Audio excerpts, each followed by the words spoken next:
तो हमको क्या हमें उठाना होगा, तो हमको क्या करना पड़ेगा? तो साइड में उठाना है या फिर साइड में उठाना है या फिर सेंटर से मिला के उठाना है? सेंटर से मिला के। सबसे पहले जो है, अगर हम लोग का कोई भी मटेरियल होता है तो उसका भार जो होता है ना, सब तरफ फैला हुआ रहता है ना जी सर। तो भार का सेंटर जो होता है, सेंटर ऑफ ग्रेविटी जो होता है भार, उसका हमको सेंटर पहले मापना होना, मापेंगे, उसके बाद में उसको उठाएंगे। जैसे इसका हम लोग नज़र से माप लेंगे कि इसका वेट कहाँ होना चाहिए, ठीक है। जैसे ये अगर इतना लंबा मटेरियल है तो इसका सेंटर जो है एकदम, हम लोग कोई भी हो मटेरियल एकदम सीधा सीधा सेंटर यहाँ आएगा। जबकि मैं नापा नहीं हूँ लेकिन अंदाज में बोल रहा हूँ, इतना आएगा। तो इतना आएगा, आप लोग नाप के देख लेना। इस तरह से आपको नज़र से नापने का आना चाहिए।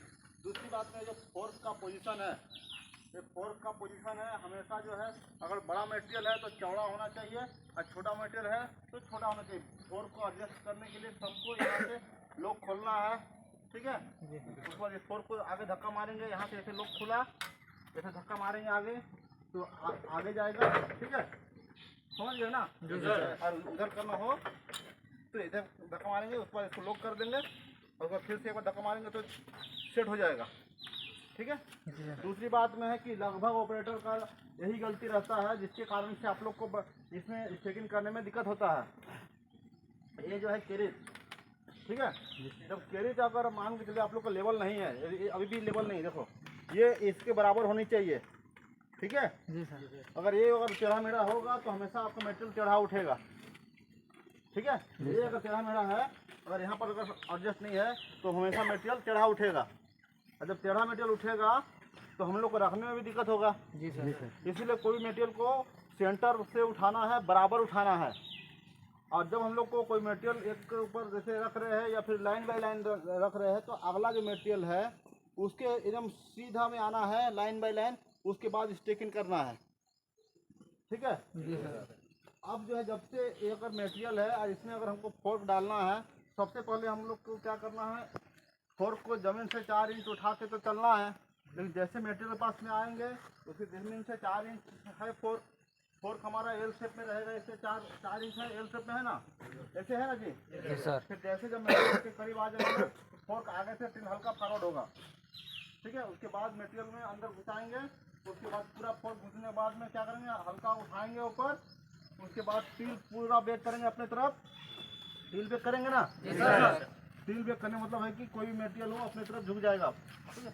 उसके बाद में फिर पीछे आएंगे, उसके बाद ज़मीन से फिर 4 इंच नीचे करेंगे, उसके बाद फिर आपको लेके जाना है। जब भी आप लोग रिवर्स चला रहे हैं तो आप लोग हमेशा ध्यान देखना है कि ये जो काउंटर वेट है,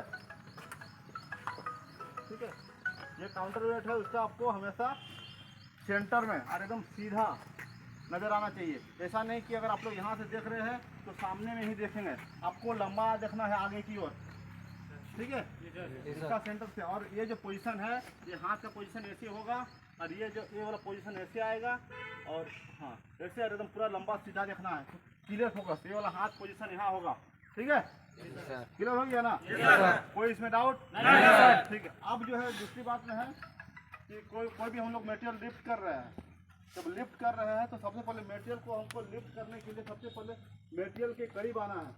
अब जब हम लोग मटेरियल रखते हैं तो मस्ट जो है ना, मस्ट नीचे वाली मटेरियल में कभी भी टच नहीं होना चाहिए।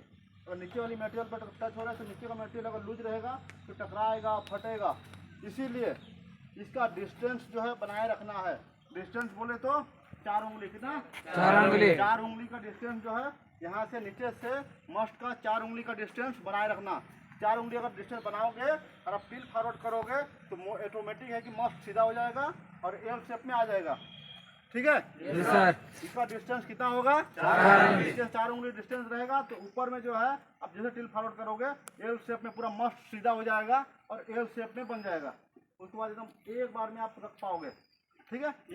अब जो है आप लोग को जब चला रहे हो, चलाने का आप लोग पूरे में चला लोगे, कोई दिक्कत नहीं है, लेकिन रखने में दिक्कत आएगा। दिक्कत का आने का रीज़न क्या है कि आप लोग जो है इसको बैलेंस नहीं बनाते हो। आप जब मटेरियल उठाए हो तो आपको क्या है कि ये जो कोना है, आगे कोना, जो मटेरियल आपका फोर्क में जो है ना, उसका आगे का कोना पे आपको फोकस रखना है, और सामने जो मटेरियल रखा हुआ है उसका पीछे का भाग, ये भाग, ठीक है। जैसे उदाहरण के लिए ये ऑलरेडी पहले से रखा हुआ है, दूसरा मटेरियल आप लेके आओगे तो दूसरा मटेरियल का अगला हिस्सा और इस जो ऑलरेडी रखा हुआ है उसका पिछला हिस्सा दोनों इक्वल होना चाहिए। इसके एक कोना और ये कोना दोनों अगर मैच कर रहा है तब जाके उसके बाद सामने सामने हो गया ना, बराबर में आ गया। फिर क्या करना है, उसको उठाना है और धीरे से आगे बढ़ना है, फिर फॉरवर्ड करना है और रख देना है। स्टीयरिंग को नहीं काटना है। अगर आप लोग हल्का स्टीयरिंग काटोगे तो ज़्यादा कभी ये कोना भागेगा नहीं तो वो कोना भागेगा, पीछे वाला कोना नहीं भागता है। कभी आगे कोना भागेगा नहीं तो पीछे वो कोना भागेगा, लेफ्ट या राइट होता है कि नहीं? ये मिस्टेक है ना? तो अभी ये मिस्टेक जो है आपको नहीं दोहराना है। अभी क्या करना है, सबसे फर्स्ट में